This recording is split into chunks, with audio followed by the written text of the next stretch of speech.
Alright, let's see if the internet's going to be my friend today. Hope so. Yay! So far so good. Hello, hello everybody. Valerie Lewis right here, coming to you live from the suburbs of Washington, D.C. And today we're getting into chapter 12 of The Science of Getting Rich by Wallace D. Wattles, where we will be talking about efficient action. I know we were supposed to have done it yesterday. I've had some crazy things going on with my internet, waiting on the router to show up today or tomorrow. Ugh, holiday weekends, right? Like, oh my gosh. But hopefully I'll have it soon. But in the meantime, while the internet's being nice to me, I said, let me come on and let's just cover 12. We should be on 13 right now. Hopefully you've had a chance to read it, so you're already ahead. But today we'll discuss 12. And then I'll come back on tomorrow and we'll do 13 and just pick up from there. You know, things happen sometimes. It's okay. All right, so when it comes to chapter 12, let me just move everything together where I need it to be. Awesome.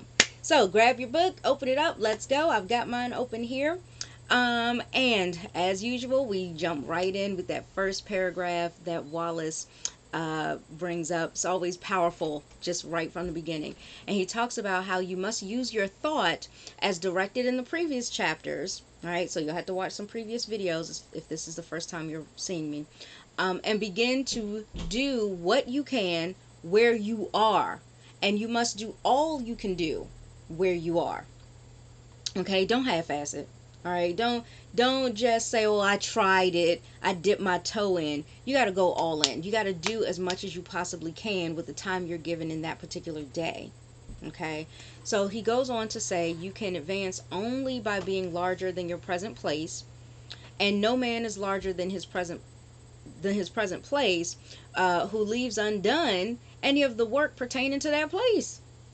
The world is advanced only by those who more than fill their present places.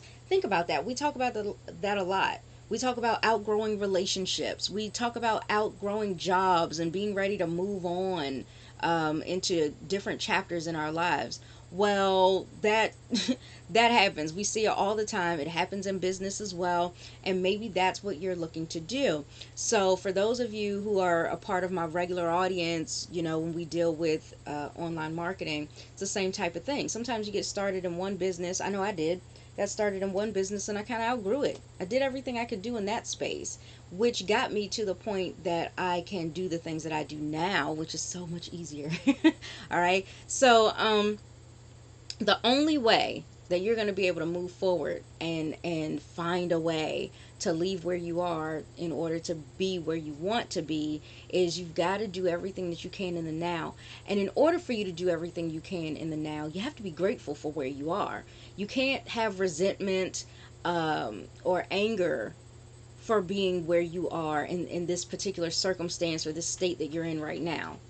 You got to be thankful that where you are now has brought you to the realization that it's time to take action and it's time to get out of this and move on to something bigger and better.